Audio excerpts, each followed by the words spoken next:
You guys know them? Hells yeah. You ready for this? The Youngs are like royalty. I know you're not what Nick needs. Because I'm not rich? You got nastier. Crazy Rich Asians. Rated PG-13.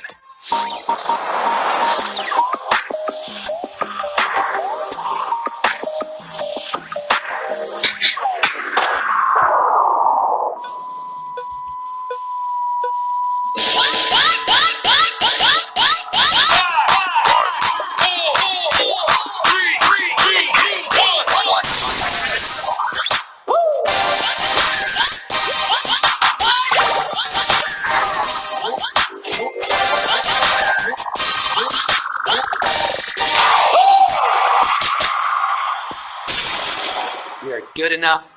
You're smart enough. And doggone it, people like you. Oh, hello. It is still Wednesday, my dudes and female dudes. Hashtag FeeDudes. Let's get that trending. I'm giving up on goods. You're right, that was stupid. Girl dudes, not working. Female dudes, FeeDudes. And what a historical Wednesday, August 15th. It is on this date in 1969. Woodstock Festival, open on Yasgur's Farm in Bethel, New York. Yeah, baby. And the psychedelics were wild. 1914, the Panama Canal opened to traffic for the first time. And in 1947, India and Pakistan gained independence from those dastardly Brits. Happy Independence Day, India and Pakistan. It is also the birthday of Napoleon, Jennifer Lawrence, and Yancey Thigpen, and it could go down in history as the I-1 HQ day for you. You can be part of Quistery tonight. Okay, you got that good. I'm your host with the Washington Post, Quizman the Family Berserker, Hoster Nutbag, Trivia and the Multi-Beast, Scott Rogowski, flying with the famous Mockingbird from the greatest city on earth, the city that never sleeps, Gamehenge.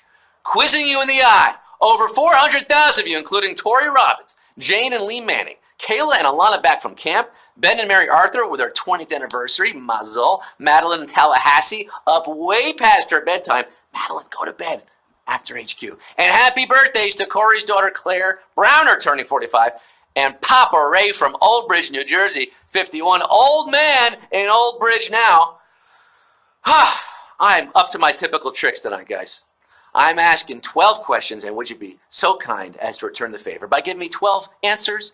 If they're all correct, I'll pay you the ultimate reward, a modest sum of cash money. I'm talking about $5,000. That is the pot tonight. It will be split amongst the winners, and you want to be one of those winners, don't you?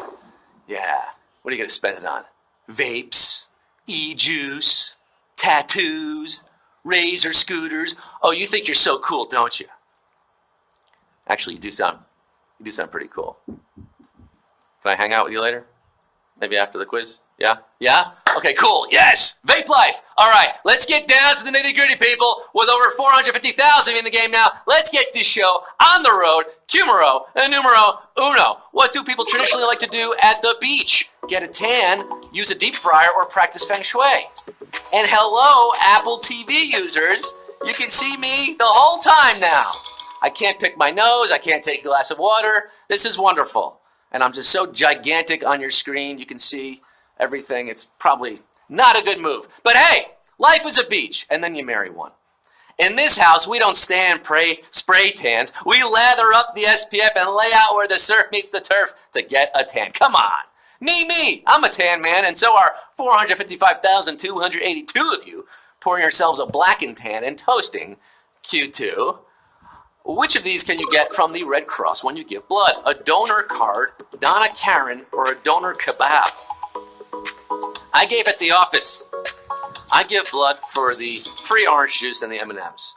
But there's a wide range of perks one receives from donating your plasma and platelets, from the satisfaction of helping your fellow man to a donor card, which tells you your blood type and can be used to buy beer, maybe? I think it's a form of ID. 448,360 have the lifeblood coursing through them for this game tonight at Q3. But before I get there, stop. Tomorrow night, guys, you know what's happening? It's our theme night. Yes, 80s night. And we're covering it all, from the rise of John Hinckley to the fall of the Berlin Wall. Study up on those Reagan years tomorrow, 9 p.m. Eastern Time, 6 p.m. Pacific. Back to tonight's quiz at Q3. Which of these birds has webbed feet? Pigeon, parrot, or duck? 448,360 sanguine H cuties tonight. Now think this one through.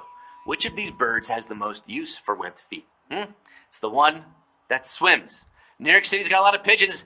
I ain't seen one swim yet. But ducks, oh, they got it down. Duck, duck, goose. All of you, 438,310 H cuties, you're on the loose.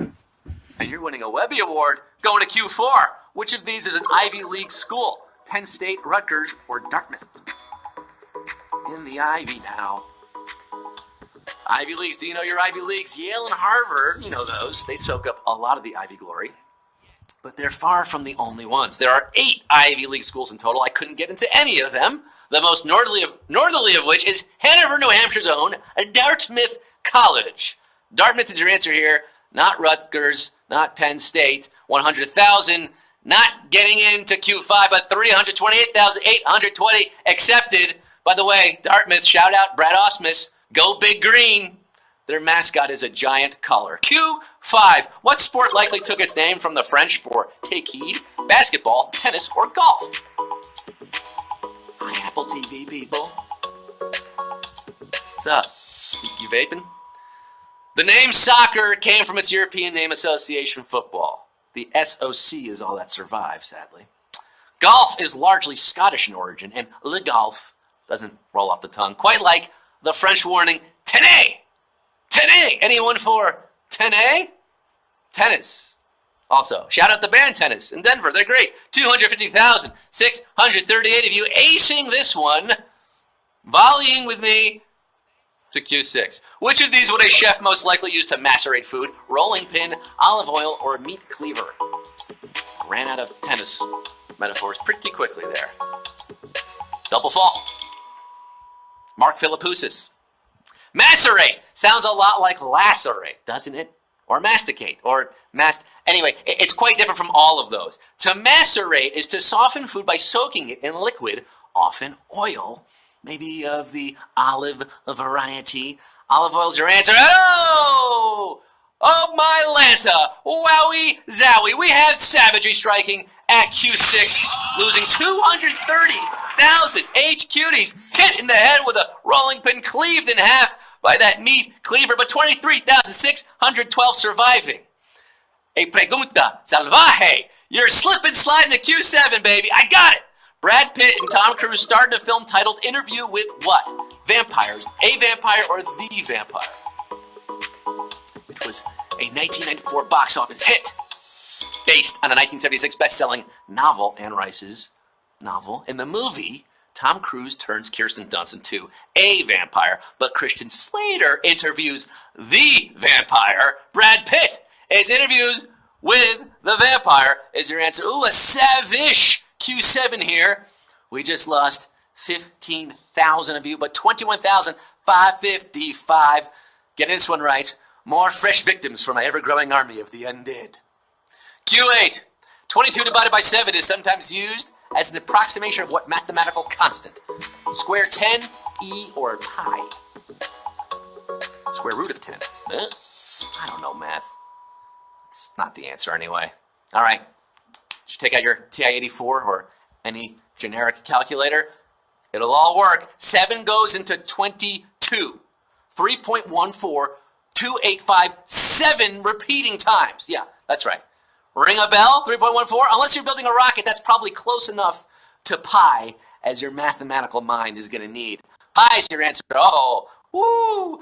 A lot of mathematicians in the game tonight. 12,454 enjoying a fresh slice of Quizline pie and Q9. In 1999, Coke unsuccessfully tested vending machines that did what on hot days? Raised prices, blew cold mist, or shouted their location. We, the American people, put up with a lot of bullshit from big corporations, but we put our foot down when it comes to blatant price gouging. Mostly. In 1999, the Coca-Cola Company figured as the temperature rises, so should the price of our cold soda. And the American consumer figured, well, maybe I'll drink Pepsi. 3,682 making the right choice tonight, but we lost 1,200 of you there. I'm going to call it a savage question. Savagery at Q9. Yes, sir, Rihanna. Oh, not 1,200. We lost, again, what did I say? We lost 8,800. So maybe, can we take back a savage question? Have we ever done that before? Look, that was slightly savage. We'll let it slide. 3,682. Moving on. Because of my poor math, you got a savage question. Q10. Bangladesh borders India and what other country? China, Bhutan, or Myanmar? May not be good at math, but I know how to pronounce Myanmar because I say them different ways every time. Myanmar, Myanmar, Myanmar, Myanmar. Myanmar? Yamar. Ever look at a map of India? There's a chunk missing in that upper left corner. That's Bangladesh. India acts as a strict chaperone preventing any actual touching between Bangladesh and nearby Nepal, Bhutan, and China, which is really #free Tibet. But for 170 miles snaking along the Bay of Bengal, Bangladesh is grinding on Myanmar. The word that I could not stop saying. The country formerly known as Burma. 3,269 on a mission from Burma to Q11. As early as the Tang Dynasty, what game was considered one of China's 4 essential arts? Chinese checkers, mahjong, or Go? The Tang Dynasty, known for their powdered citrus drink. Chinese checkers, that intriguing game of strategy and symmetry, was created in Germany. But Go, now famously a Japanese obsession, was invented over 2,500 years ago in China, believed to be the oldest board game continuously played to this present day, and 2,452 chairmen and women of the board games tonight.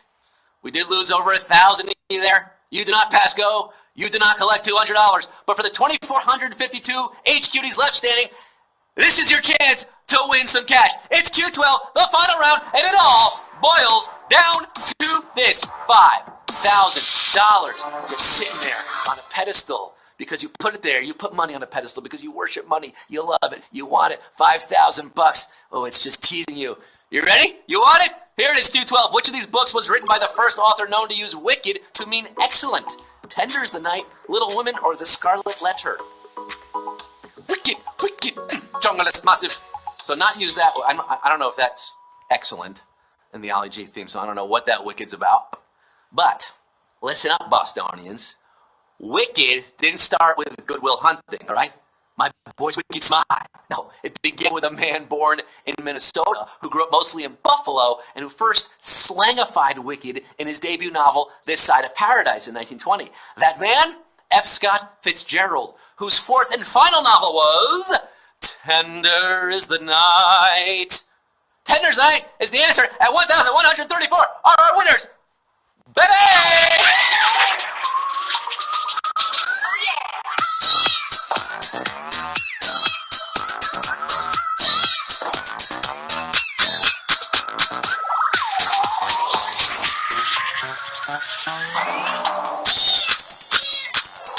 Tender is the night, na na na na na. Tender is the night, and oh, what a glorious night it is for the 1,134 of you HQDs winning $4.41 to a person. Sal Apgar 65. Well, you already got a great headshot. You don't need to spend your money there. Mega Feg, looking up at the sky. You're getting rained on with cash. Pepper Tree winning some money. Official, some with a Bart Simpson avatar. Yay! Gene Archer showing me an octopus coming out the toilet. Or I thought those were intestines at first, but it's in fact an octopus coming either into or out of a toilet bowl. Hey, that's our game tonight, folks. Hope you had fun. I sure as heck did. Come back tomorrow night at 9 p.m. because tomorrow night at 9 is our 80s night. And you're feeling all right. Oh, yes, it's 80s night. Oh, what a night. 9 p.m. tomorrow and 3 p.m. tomorrow if you want to play with us on your Thursday afternoon. Why not? What else are you going to do? It's 15 minutes of mirth, trivia, and mayhem. It's fun. I'm Scott Rogowski, your host, signing off for now. I'll be seeing you tomorrow. And I'm reminding you that tonight's game was sponsored by The Frying Dutchman. Have you had your fill of tacos? Would you sooner eat a bilge rat than another burger? Then come for all you can eat seafood at The Frying Dutchman. Arr.